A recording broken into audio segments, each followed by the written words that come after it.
आइए देखते हैं इस अद्भुत कथा में। एक दिन पुरी के राजा ने एक बहुत ही अजीब सपना देखा। सपने में साक्षात भगवान जगन्नाथ खड़े हैं, लेकिन उनका चेहरा उतरा हुआ है। वे दोनों हाथों से अपना पेट पकड़े हुए हैं और दर्द से कराह रहे हैं। राजा घबराहट में हाथ जोड़कर खड़े हैं और तभी ठाकुर जी राजा को उलाहना देते हुए बोले, कैसे राजा हो तुम? तुम्हारे राज में मेरी माँ का अपमान हो गया। मेरी माँ मेरे लिए पेट दर्द की दवा लेकर आई थी, पर तुम्हारे सिपाहियों ने मेरी माँ को मंदिर के दरवाजे से भगा दिया। उसे बहुत धक्के दिए। अब मेरा पेट दुख रहा है। जब तक मेरी माँ मुझे अपने हाथों से दवा नहीं देगी, मेरा ये दर्द नहीं जाएगा। राजा हड़बड़ाकर नींद से जागे। उनका पूरा शरीर पसीने से भीगा हुआ था और वे बुरी तरह हाँफ रहे थे। उनके दिमाग में ठाकुर जी की वही बात गूंज रही थी, मेरी माँ को भगा दिया।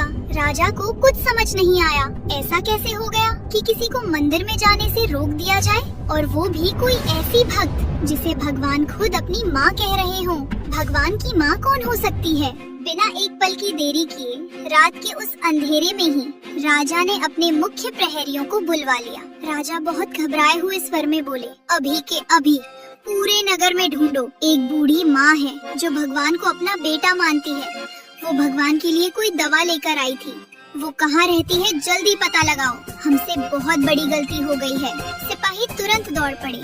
पूछताछ करने पर पता चला कि कल सुबह मंदिर के बड़े दरवाजे पर सच में एक गरीब बूढ़ी माँ आई थी। उसके हाथों में एक छोटी सी मिट्टी की डिबिया थी, लेकिन सिपाहियों ने उसे अंदर नहीं जाने दिया और उसकी डिबिया जमीन पर फेंक दी थी। वो रोती हुई लौट गई थी। जब राजा को ये बात पता चली तो उनके चेहरे पर गहरा दुख छा गया। वे समझ गए कि सपना सच था। भगवान की माँ का दिल टूट गया है।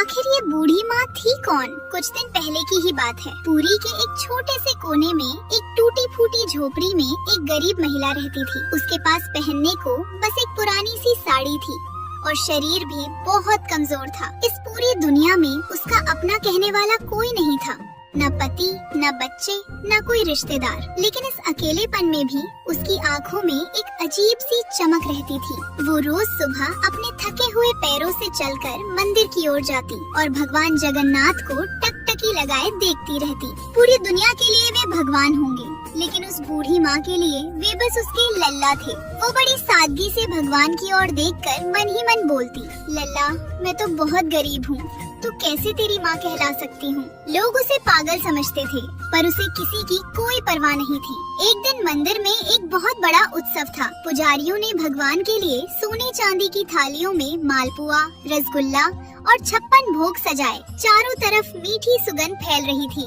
ये सब देखकर उस बूढ़ी माँ को बहुत चिंता हुई। वो मन ही मन सोचने लगी, इतना सारा मीठा, मेरा छोटा सा लल्ला इतना सब कुछ पाएगा तो कहीं उसके पेट में दर्द न हो जाए। सुबह से लेकर रात तक बस मीठा ही मीठा पा रहा है। अगर पेट में गैस बन गई तो ये पुजारी क्या जानेंगे, इतने बड़े दुनिया के मालिक है। फिर भी एक बूढ़ी माँ उनके पेट दर्द की चिंता में परेशान हो रही थी। उसे याद आया कि जब वो छोटी थी तो पेट दर्द होने पर उसकी अपनी माँ उसे नीम का कड़वा चूर्ण दिया करती थी। उसने मन ही मन सोचा, मैं भी अपने लल्ला के लिए नीम का चूर्ण बनाऊंगी।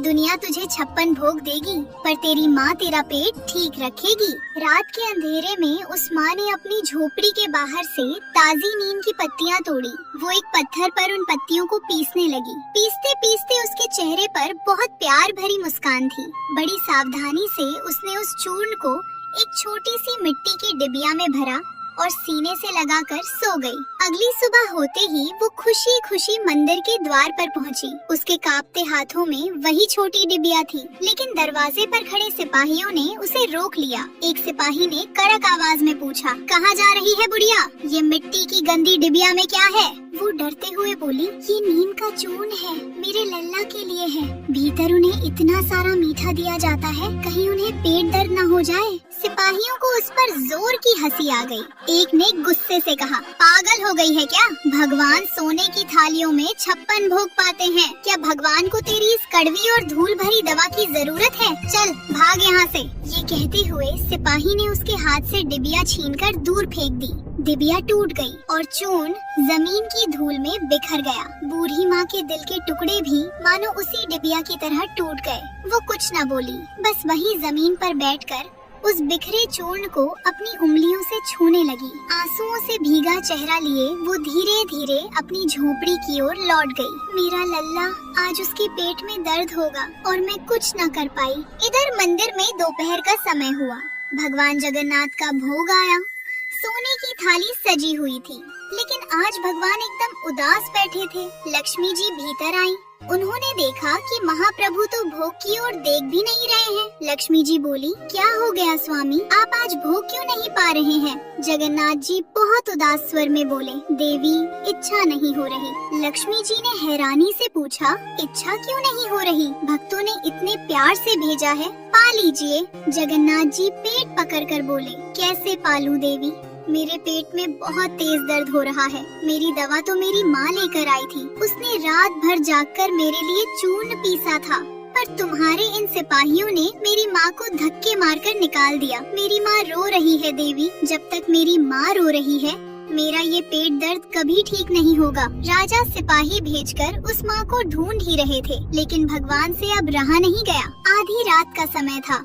बूढ़ी माँ अपनी झोपड़ी में एक कोने में बैठी रो रही थी। तभी अचानक झोपड़ी के पुराने दरवाजे पर किसी ने धीरे से दस्तक दी। एक बहुत ही मीठी और छोटी सी आवाज आई, माँ, ओ माँ, दरवाजा खोलो। बूढ़ी माँ ने चौंक कर दरवाजा खोला।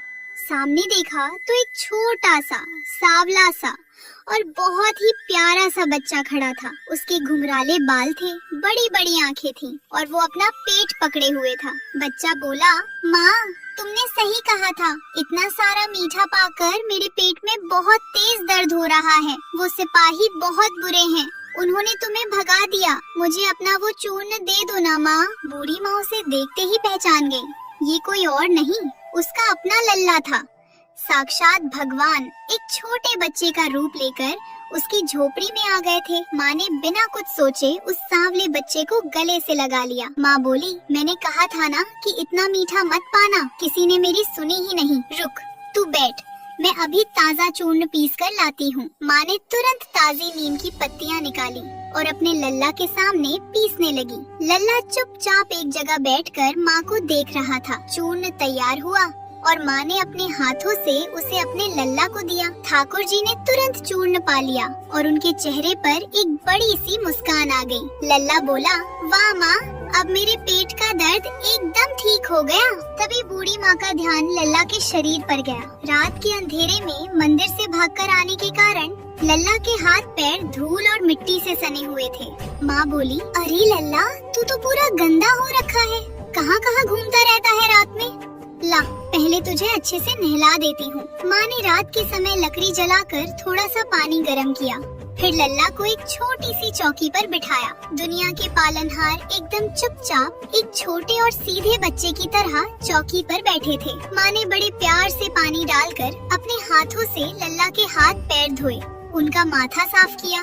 नहलाने के बाद माँ ने अपनी ही पुरानी साड़ी के पल्लू से भगवान का शरीर पोंछा। लल्ला नहाकर एकदम साफ हो गया तो अपनी बड़ी बड़ी आँखों से माँ को देखकर बोला, माँ, चूर्ण से पेट तो ठीक हो गया, पर अब मुझे बहुत तेज भूख लगी है। तुम्हारे पास कुछ है क्या? माँ मुस्कुराई और बोली, बेटा, मेरे गरीब के घर में 56 भोग तो नहीं है, बस थोड़े से चावल और दाल रखे हैं। मैं तेरे लिए अभी ताज़ी खिचड़ी बना देती हूँ, वो बहुत हल्की होती है, तेरे पेट को भी आराम मिलेगा। माँ ने मिट्टी के चूल्हे पर आग जलाई और बड़े प्यार से खिचड़ी पकाने लगी। चूल्हे के धुएं से माँ की आंखें जल रही थीं, पर दिल में इतनी खुशी थी कि वो सब भूल गई। कुछ ही देर में गरम गरम खिचड़ी बन गई। माँ ने एक पुराने से मिट्टी के बर्तन में खिचड़ी परोसी, ऊपर से थोड़ा सा देसी घी डाला और लल्ला के सामने रख दी। जगन्नाथ जी, जिन्हें दुनिया रोज सोने की थालियों में 56 भोग देती है, वो आज जमीन पर बैठकर एक मिट्टी के बर्तन से इतने चाव से वो खिचड़ी पा रहे थे जैसे दुनिया का सारा स्वाद उसी सादी खिचड़ी में मिल गया हो। खिचड़ी पाते पाते ठाकुर जी मुस्कुरा रहे थे और माँ पास बैठकर उन्हें अपने हाथ से पंखा झल रही थी। खिचड़ी पूरी खत्म करने के बाद लल्ला वहीं माँ की गोद में सिर रखकर सो गया। अगली सुबह जब राजा गजपति उस झोपड़ी को ढूंढते हुए वहाँ पहुँचे तो उन्होंने दरवाजा खोला। अंदर कोई बच्चा नहीं था, सिर्फ वो बूढ़ी माँ। आंखें बंद किए, चेहरे पर एक बहुत ही प्यारी मुस्कान लिए बैठी थी। झोपड़ी के अंदर एक बर्तन में थोड़ी सी खिचड़ी प्रसाद के रूप में बची हुई थी और पूरे घर में एक बहुत ही मीठी और दिव्य सुगंध फैली हुई थी। राजा सब कुछ समझ गए। वे रोते हुए उस माँ के पैरों में गिर पड़े और बोले, माँ, आप कितनी धन्य हैं। पूरी दुनिया भगवान को मंदिर में पूजती है, पर भगवान खुद आपसे नहाने और आपके हाथ की खिचड़ी पाने के लिए रात में आपकी झोपड़ी में आ गए। उस दिन से पूरा नगर उस बूढ़ी माँ को लिंगी माता के नाम से जानने लगा और श्री जगन्नाथपुरी में आज भी ये परंपरा है कि भगवान को भोग अर्पित करने के बाद उनका पेट ठीक रखने के लिए उन्हें नीम का चूर्ण भोग लगाया जाता है। अगर मेरी ये वीडियो अच्छी लगी हो, भक्ति वीडियो, तो please like, comment and share कर दीजिएगा।